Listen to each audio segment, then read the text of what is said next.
So yan, so let's start recording na tayo. No? So hello everyone, so this is Engineer Esperanza. So in continuation to the topic of torsion, we already discussed yung topic ng shafting and also yung flashball coupling. This time around, we'll be discussing yung springs. No? So isa sa pinaka-paborito kong machine member o mechanical element yung spring. So alam natin, halos lahat ng mga bagay, mga sasakyan, mga orasan, laruan, at kung ano-ano pang mechanical na bagay ay merong spring. So ano ba ang purpose ng spring? So a spring is any mechanical element or machine member that can deform when a force is applied to it. Kasi for example, ito yung ating spring. So ganyan mag-drawing ng spring, no? Ayan. Ito yung ating spring. Tapos meron tayong lever dyan. Once na nag-apply tayo ng load, let's say force F, ang tendency, magko-compress yung ating spring at magkakaroon tayo ng deformation. So, ganyan na siya. Mas nade-deform siya. Okay? So, ito yung ating force F at because of the application of the force, there must be a deformation. Yung difference na yan, yan yung ating deformation. Okay? So, the main function of the spring is to store energy. So, energy, sabi ko nga, it is the ability to do work. No? So, energy or E, it is the ability to do work, no? So, yan. So, if there is a force, ang work pala, no? Ang definition ng work, it is the product of force and displacement. So, kapag meron tayong na-consider na work, no? May energy na siya. So, in this case, springs are naturally uses what we call strain energy. So, ang meron dyan ay strain energy. So, maya, i-discuss natin kung anong ibig sabihin ng strain energy or E sub S. No? So, ang units pala ng energy natin, if you not note, no? Sa SI versus sa English, ang units ng energy kapag dito sa mga springs is Newton, millimeter. Same lang din siya ng tawag dito, same lang din siya ng torque, no? Pati moment yung units. Sa English naman, we have pound force per foot or per inch. So normally, pound force per inch ang gagamitin natin. So also, we have what we call types of spring. So madami tayong klaseng spring. Number one is what we call the compression spring or the helical springs. So these are open chord springs. Then usually, these are helical. Ito yung madalas natin nakikita ng mga spring sa market. No? So yan, that is an example of a compression spring. Next, we have what we call the tension spring, whose main function is to undergo tension. No? So, yan yung ating spring. Saan natin ito makikita? No? Sa mga timbangan, sa bilihan ng bayan, timbangan ng bayan, tension spring yan. No? Sa mga laruan, tension spring yung ginagamit niya. Next, we have what we call the torsion spring. So, itong torsion spring, ang pinaka-best example nito, no? Yung hand wrist, no? Yung pang-exercise guys sa kamay, yung parang pinipiga-piga, yun. Yung spring doon, that is what we call a torsion spring. So, ang torsion spring naman, the main load for torsion spring is, magugulat kayo, hindi torque. Torque din pala. Main load ng torsion spring ay torque. Unlike the helical springs or the compression springs, the main load is the load, no? For the tension and torsion spring, torque ang load niya. Lip spring, so when you say lip spring naman, hindi dahon yan, be. Yan yung madalas na makikita natin sa sasakyan. Lip spring, no? So, sa jeep, no? Sa baba ng jeep, sa transmission, no? Lalo sa malapit sa gulong, ito yung ating, yung driving niya. Ito yung gulong, for example. Ito yung ating tires, no? Ito yung joint na magkokonekta sa ating transmission papunta sa ating engine, no? Yung lip spring, guys, is sa yan, no? Magkabila ang gulong yan, no? So, yan. Kunyari, ito yung susunod na, yan, tas may gulong ulit dito, no? Ito yung gulong natin, for example lang, Yung lip spring, guys, dito siya. Nakadugtong siya dito. Yun, nakadugtong siya. No? Pero sa front view niya, ito yung top view niya. Pero sa front view, ang lip spring ganito siya. Nakakool ba yan? Yan. Yan. Okay. So normally, ang lip spring, Tapos meron siyang bolt dito, no? Naka-bolts yan, okay, yung leaf spring. Normally, the leaf spring is undergoing bending. Ang main load ng leaf spring ay bending. Mas madidiscuss natin yung load na bending, yung loads na bending loads sa next module, which is yung topic natin doon is flexural stress or bending stress. Okay? And also, we have what we call the spiral springs. Mga additional na type of springs is a flat strip of metal that's for a spiral shape naman siya. And also, we have what we call the volute springs. Cone shape naman kapag volute spring. So, in the mechanics of the formable bodies, we will be mostly tackling about helical springs, to be exact. So, helical spring is the most common type of spring. No? So, the helical spring is both subjected to shearing and torsional stress. So, kung shearing, ang load nito ay force.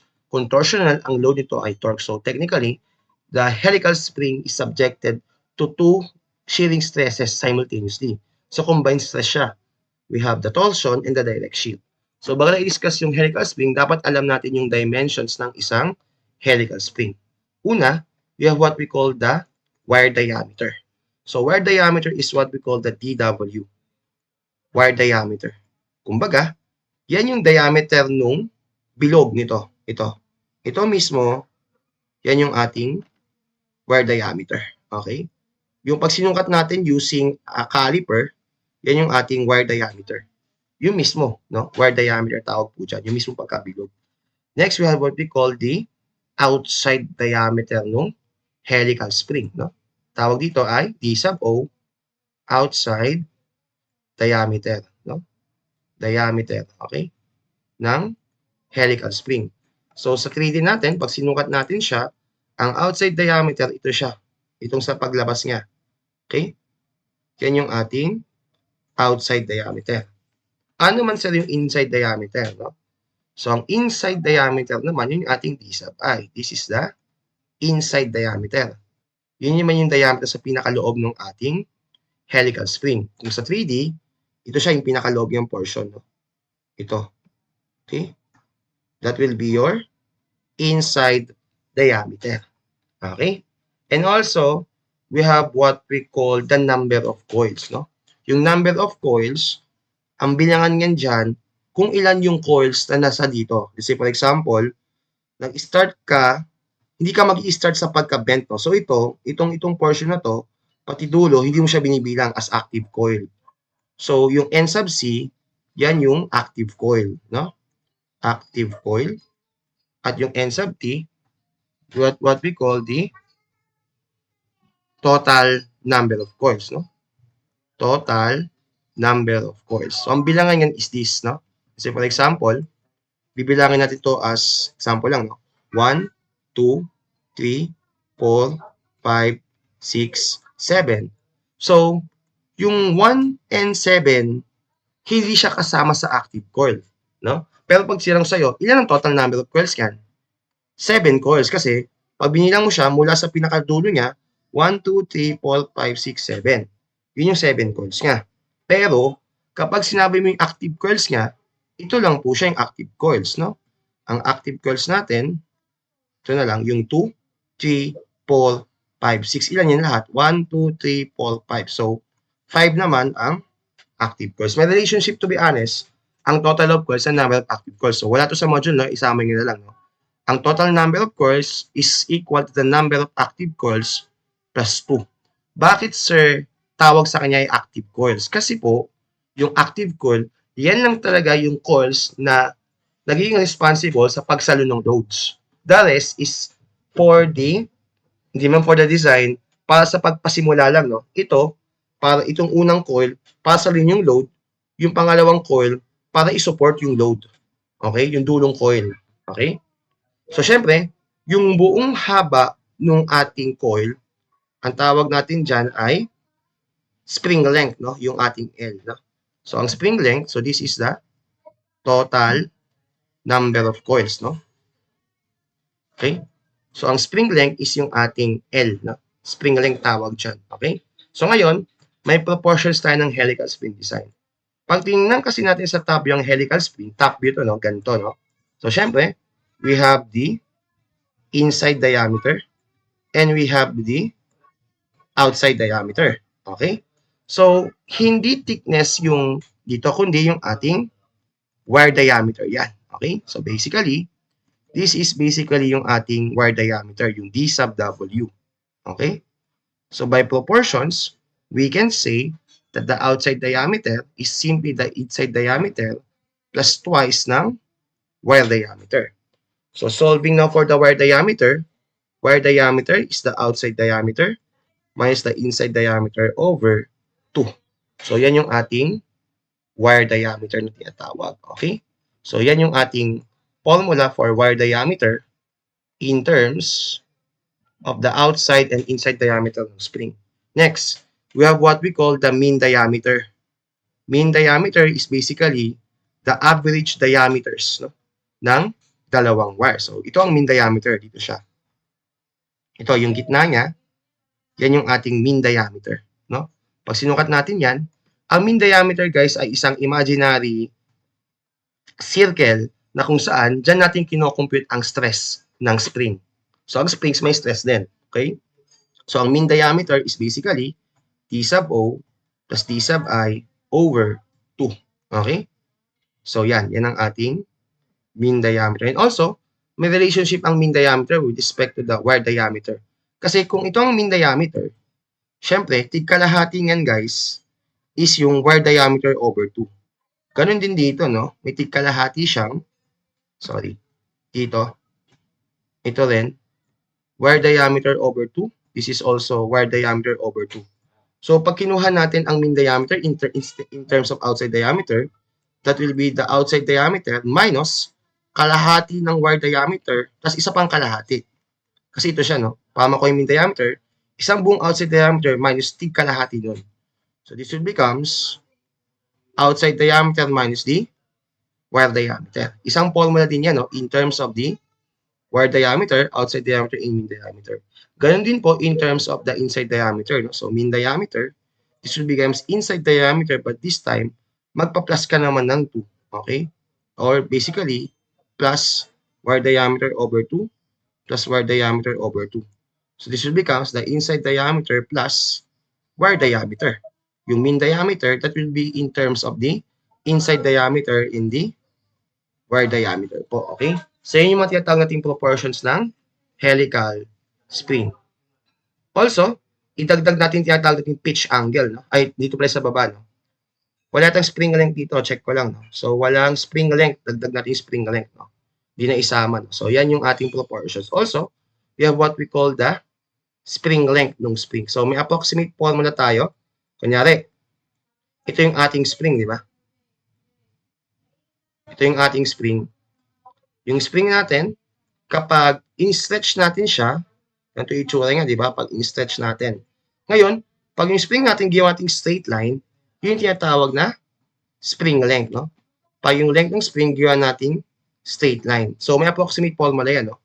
So, ang length ng spring is basically pi times the mean diameter, no? Times the number of active coils, no? So, yan yung ating total length of the spring. So, this is yung ating mean diameter. Mean diameter. And this is also the total number of active coils. Number of active coils. At ito yung ating length of spring. Kapag yung spring natin, in-straight natin yung spring. Okay? So, yon. Another factor when considering the springs is what we call the spring index. No? Pinakamahalaga to, yung spring index. Spring index is basically the ratio of the mean diameter to the wire diameter. So, spring index, ang notation niya ay C. So, walang units ang spring index kasi magka-cancel out yung mean diameter which is naka-millimeter or inches and the wire diameter which is naka-millimeter or inches. Okay? So, in terms of outside diameter, this will becomes DO, no? Minus DW over DW. In terms of outside diameter, kung outside diameter yung binigay. But in terms of inside diameter naman, we can say that DI plus DW over DW naman. So, madami tayong formula na pwedeng gamitin. Saan ang galing yun yan? Galing sa definition dito sa taas. Okay? So, yan. Also, we have what we call the pitch angle. No? So yung pitch angle, pag yung spring natin kasi in-stretch natin, no, meron siyang angle na kino-consider. Yung pitch pala, when you say pitch or P, that is the distance between two adjacent coils, no? Distance between two adjacent coils, okay? So tawag dyan ay pitch. So ito yung ating dalawang coil. So yung distance nga is pitch, no? So maano natin siya, no? Makikita natin siya using a triangle, working triangle, okay? So ito yung ating working triangle, ito yung pitch, tapos ito yung ating angle, no? Lambda. So lambda is the angle. So ang notation natin dyan is yung ating pitch angle. Yan ang tawag dyan. Pitch angle, this is, ang basa dyan ay lambda. Greek letter po yan, okay? For the pitch angle. May formula tayo dyan, no? Ito sa baba, no? We have yung ating pi times the mean diameter. So, basically, right triangle siya. Tangent lambda is basically the pitch over pi times the mean diameter. So, yan yung formula natin for the pitch angle. Para makuha yung ating lambda, edi kunin mo na yung arctangent. No? So, you have arctangent ng pitch over pi dm. Okay? So, in design ng springs, normally po, ang ginagamit nating pitch angle ay 12 degrees kapag walang binanggit. For good proportions, the pitch angle must be at least 12 degrees. Okay? So, yan yung ating pinatawag na pitch angle. Okay? So, isa sa pinakamahalaga natin, tinatawag nating maximum shear stress ng spring. So, i-derive natin, no? Bago tayo mag-start sa actual. So, derive natin. So, ang maximum shear stress kasi ng spring, so SS max, no? Is basically, combination siya ng direct shear stress plus the torsional shear stress. So, ito yung ating direct shear stress at ito naman yung ating torsional shear stress. Okay? So, yan yung gagamitin natin. Isa-isahin natin, no? Unahin muna natin siguro yung direct shear stress, no? Yung direct shear stress sa wire, no? So, shear stress, sa direct shear stress, unahin muna natin, no? Direct shear stress, no? So, ang direct shear stress po natin is basically SS1, no? And that will be your force. Ito yung force na kinonsider over the sheared area. At ang sheared area dyan is the wire diameter. Yun yung nagkaroon ng shear area. So, this will be force over pi over 4 wire diameter squared. No? Yun yung direct shear stress. No? Okay? Or basically, the direct shear stress is equal to 4F over pi times the wire diameter squared. Okay? O next, doon naman tayo sa tinatawag nating torsional shear stress. Okay? So, iyan na natin dito. Doon naman tayo sa torsional shear stress. Okay? So, we have what we call the torsional shear stress naman. Ano yung SS2? Since hindi ito shaft, hindi natin pwedeng gamitin 16T over pi d cube. Okay? So, balik tayo sa basic, no? T rho over J. Ano yung rho dyan? Siyempre, yung rho dyan, that will be the, ano yung rho dyan na gagamitin natin? So, yung torque, alam natin yung torque dyan, no? So, isa-isayin pala natin muna. Ang torque is basically, no? Kasi may torque, no? Force times the mean diameter over 2, no? So, yun yung torque natin, no? So, torque is equal to the force times the mean diameter over 2. Ang rho natin, that is the radial distance from the center to the outermost fiber. And that will be your kalahati ng mean diameter. Okay? And also, yung polar moment of inertia natin, that is for the wire diameter. Pi over 32 dw raised to 4. So, substitute natin lahat. So, the SS2 is equal to, okay? We have SS2 is equal to, yung torque natin, derive natin, no? Force times the mean diameter over 2. Okay? Check natin kung ilang minutes na tayo. So, we have, I don't know, kung ano, naka-record naman tayo, no? So, yan. Okay? So, force times the mean diameter over 2. times yung rho natin, that will be also mean diameter over 2, as usual. Then yung j natin, that will be pi over 32 dw raised to 4. So this will becomes, tingnan natin magka-cancel, no? 2 times 2 is 4. 4 divided 32 is 8. So makancel to, this will becomes 8. Okay? So aangat yan, no? So this will becomes 8f. Then we have dm squared over pi dw raised to 4. But take note, this can be also made as what? 8f dm squared pi dw squared times dw squared. But this particular instance, this is what? Alam natin, di ba? Ang ratio ng dm to dw ay yung ating spring index. Okay? Kaya therefore, the torsional shear stress is basically 8fc squared over pi dw squared. Okay? So, mahaba-haba pala ito. So, i-move muna natin tong iba. Ayan. Okay? So, now, we can add up yung dalawa. Okay? So, hence, the maximum shear stress, pag-addin lang natin yan. So, we have 4F, ito yung torsional muna, ay direct shear, pi W squared plus 8FC squared over pi DW squared din. Okay? I-factor out natin yung 8FC. So, 8FC, no? Pi DW squared, no? 8FC, no? So, 8FC squared, no? 8FC. So, I think, tama ba? C squared to. dm squared over dw squared raised to 4. So, c squared siya, no? So, this will becomes, itong 4f, magkakaroon ka dyan ng 1 plus 1 over 2c. Okay? Ang tawag po dito ay yung ating shear factor, no? Yan yung accounting for shear. So, but take note that this type of stress does not account the bending stress. Kaya nakalagay dito, if we will considering the effects of the curvature of the spring. So kasi i-consider natin yung bending sa spring, we will introduce another concentration factor accounting the curvature or bending of string. This is what we call as the Wahl factor. No? Wahl's factor. So ang shear factor, K sub S, no? K sub S, no? K sub S, that is equal to 1 plus 1 over 2C. Ang Wahl factor, then yung ating K. And that will be 4C minus 1, 4C minus 4, plus 0.615 over C. Yan ay empirical factor, no? That is derivable by means of experiments.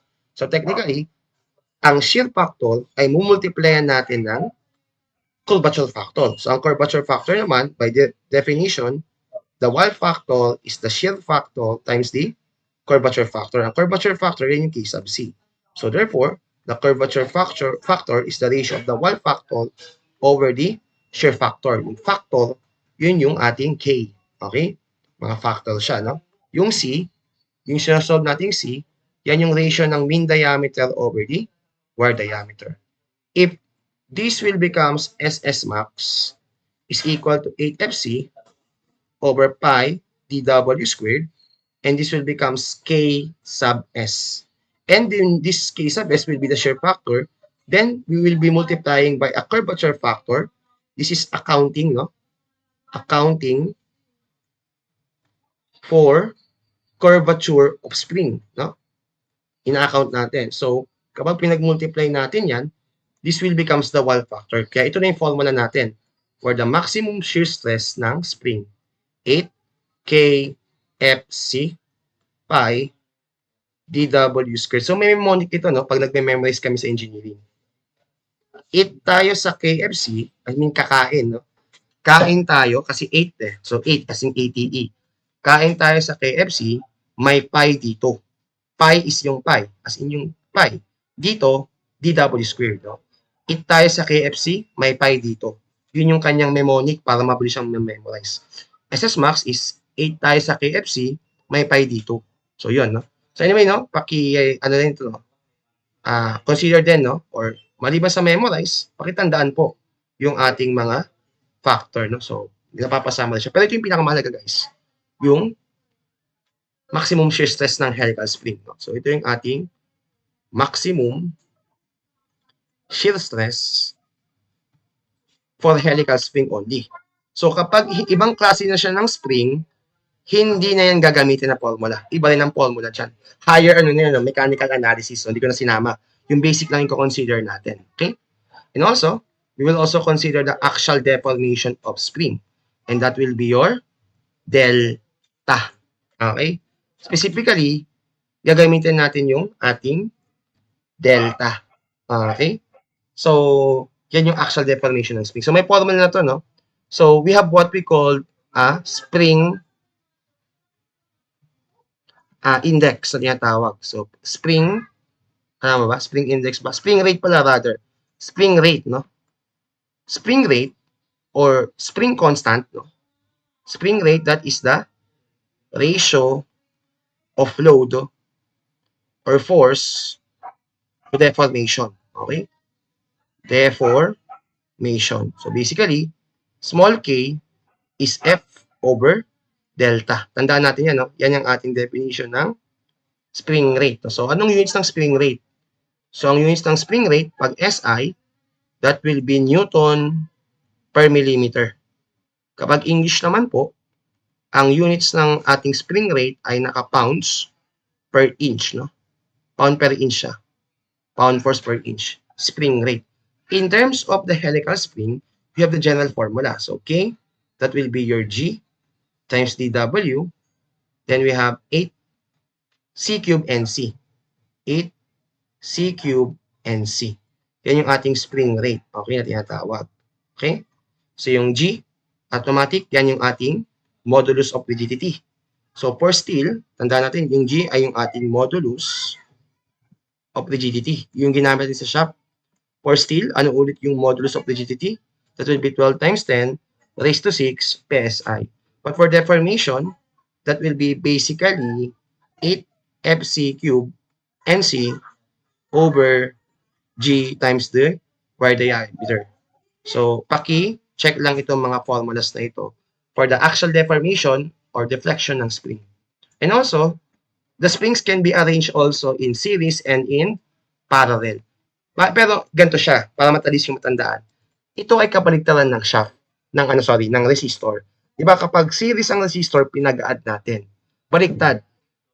Ang equivalent niya sa parallel naman. So kapag series, ang total total spring rate, no? Spring rate natin, no? Is basically 1 over K total, kung ilang spring yan, 1 over K sub 1 plus 1 over K sub 2 plus 1 over K sub 3. Kung dalawa lang, hindi 1 over K sub 1 plus 1 over K sub 2 lang. Yan yung total spring rate. Ngayon naman, ang total force natin na i-consider ay since meron tayong singular load at bawat isang spring ay magko-contain ng tigi-isang load, kumbaga, hindi sila sabay-sabay sasaluhin, no? Hati-hati sila ng load. So therefore, ang total load, F sub D, ay pag-aadin natin sila lahat. F sub 1 plus F sub 2 plus your F sub 3. Ganon din, no? Once yung spring element natin, mag-add din sila ng deformation. Okay? So this will becomes yung ating total deformation, additive din siya. Okay? Pag sa series. So ang delta total, that will be delta 1 plus delta 2 plus yung ating delta 3. So pakitandaan po ito, no? Yung spring rate, total force, and total deformation for spring configuration. On the other hand, for springs naman po in parallel, no? We will considering naman, no? When kasi yung load natin nag-apply tayo, tendency, pare-parehas sila ng deformation. So, ang total spring rate naman, is pag-aadin lang natin yung bawat spring rate ng bawat spring. So, basically, K total is basically K1 plus K sub 2 plus your K sub 3. So, yung ating total spring rate for springs in parallel. Kapag parallel naman yung mga spring natin. Ang total force naman ay equal sa lahat. No? So, isipin natin, yung spring rate, para siyang resistor. Yung total force, para siyang voltage. Ang total deformation, para siyang current, no, sa resistors, no. Parehas lang siya. Pero pinakaiba, baligtad sila. Okay? Ang total force naman dito ay equal lang. So, parehas lang din siya sa voltage, no? So, yon equal sila. At yung ating total deformation o deflection ng ating spring, okay? So, we have yung ating delta total, that will be delta 1 equal to delta 2 and then equal to delta 3. Okay? So, yan po yung spring rate, total force, and total deformation for springs in parallel po. Okay? So, yun po ang spring configurations. Okay? Next, tapos tayo sa series and parallel ng springs. No? We have also consider the energy considerations when it comes to springs. No? Sabi ko nga, aside from deformation ang kinoconsider ng spring, another main function ng spring is to store mechanical energy. And energy is the ability to do work, and in springs, we are using three types of energy. We have what we call the strain energy. Strain energy, it is the stored energy due to the deformation, no? So basically, ang formula natin for strain energy, sulat ko lang ulit, no? Strain energy, that will be E sub S, is 1/2 F delta, no? F, no? Where P pala, no? 1/2 P, o F pala, F delta. Pwede rin P kung load niya, no? 1/2 F delta. Yung F natin, yan yung ating applied load, no? Yung F po natin, yan po yung ating applied load sa ating spring. At yung delta, yan yung ating deformation sa spring. 1/2 F delta, ang tawag dyan ay strain energy. Next naman, kinetic energy, it is the energy that is due to its momentum or velocity. Basically, ang kinetic energy, makakalalim ito dapat sa thermodynamics, no, sa mag-third year. No? Pwede-discuss na rin natin to kasi kailangan natin to sa spring. Kinetic energy or K sub E is basically 1/2 mass times velocity squared. Yan yung standard, no, sa kinetic energy. Or, since yung mass natin is weight over acceleration due to gravity, we can also say that the kinetic energy is what? 1/2 W over G times yung ating velocity squared. Yung V is the velocity, no? Yung velocity natin. O, note ko lang dito, no? Anong units ng ating velocity? Velocity. Yung speed natin yan, no? Kapag SI, alam natin, this is in meters per second. Pag English, this is in feet per second, no? For kinetic energy yan. Pwedeng mass, pwedeng weight over acceleration due to gravity. Okay? Then, the potential energy naman, it is the energy to the elevation or position. So, ang kinetic energy, madalas yan, for example, meron tayong object, tas babangga sa ating spring, kasi may ating damper element, no? Yung ating spring. Tapos, mabilis yung ating object moving at a velocity. Potential energy naman, normally, kapag yung spring natin is vertically upright, no? Ito yung ating ground. Tapos, meron tayong object, no? Na pabagsak, no? Ito yung ating object, tapos at a certain height, no? So, yun. Diyan papasok yung ating potential energy na may weight siya. Okay? So, basically, potential energy is the energy that is due to the change in elevation or position, no? So, this is what we call the potential energy or what we call also as the gravitational potential energy. Okay? So, let me check if recorded ba tayo. Ayun, recorded naman tayo siguro. Yes, sir, no? So, yan, no? So, potential energy, PE, is basically mass times acceleration due to gravity times h. Yan yung isang formula niya. Madalas kasi guys, sa mechanics, ang binibigay na is weight. So basically, potential energy is weight times yung ating height. Okay? So yan. Oh, so we have strain energy. So dagdag natin to. Strain energy, kinetic energy. So maraming formula ng spring, no? And the potential energy. Okay? Ngayon, ano naman ngayon ang epekto niyan, no? So, ganito, no? Kakaroon ng conversion of energy. So, dito, ang strain energy ay nako-convert into, so sa pangatlo, no, na element, into to potential energy. So, yung potential energy natin, yung buong height. But take that yung buong height, hindi yan yung height lang. Height kasama yung ating deformation. Yan yung total height natin na h. So, basically, the strain energy is equal to the potential energy. Ano bang definition ng strain energy? 1/2 F times delta. Tama? Anong potential energy? Weight times, weight times yung ating malaking height. But take note, yung malaking height, yan yung sum ng h plus yung ating deformation. So therefore, 1/2 F delta is equal to W H plus delta. Yan yung formula natin, no? Or madalas sa ibang textbooks, makita natin baliktad. W H plus delta is equal to 1/2 F times delta po. Okay? So, yan yung ating formula na kapag potential energy ang pinagkukuhaan. Also, since yung ating spring rate, no, F is equal to K, kasi ang spring rate natin, by definition, is F over delta. Tama? But take note, spring force is K times delta squared.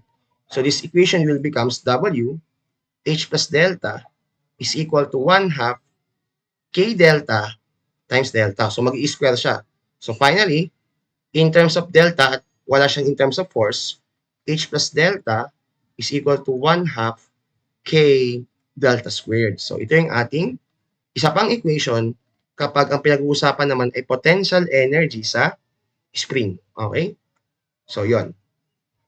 Potential energy sa spring. Okay? So that is for the spring with potential energy source. Next up naman, with the spring with the kinetic energy source naman, let's say for example, we have a moving mass with a weight W and it's moving with a constant velocity V. Automatic, yung weight na yon ay babangga dun sa ating spring. At ang tendency, mag-deform yung ating spring. Uulong siya syempre with a force F. Okay? So ngayon, lalabas dyan that the strain energy is equal to the kinetic energy ng ating kung i-consider na element or moving system. So, strain energy, 1/2 F delta. Ang kinetic energy is 1/2, since weight ang consider natin, WG V squared. No? So, cancel yung 1/2. So, one formula to agad. No? So, F delta is W over G V squared. But be careful for the units, no? Kasi ang G ay naka meters per square second, tas ang velocity naka meter per second. So dapat yung delta i-convert mo to into meters, no? In terms of, so convert, no? Convert into meters, no? Or feet kung is SI or English. Kasi if ever ito ay naka-pounds, ito ay naka-foot, no? Ito ay naka-pound force, ito ay naka-feet per square second, no? Ito naman ay naka-feet square foot per square second. So, feet nga dapat yung delta. Conversion lang yan, no? Okay? And also, alam din natin ang definition ng spring rate again. F is equal to K delta. Kaya labas dyan, K delta squared is equal to W over G V squared, no? So, yan yung ating kinetic energy source, no? So, pwedeng parehas na formula. So, that's it, no? So, medyo, pasensya na, medyo mahaba yung topics ng springs. Okay? So, yan lang po. And for the next video, we'll be solving some problems. I think 4 problems regarding springs. Okay? So, yan. Thank you so much po.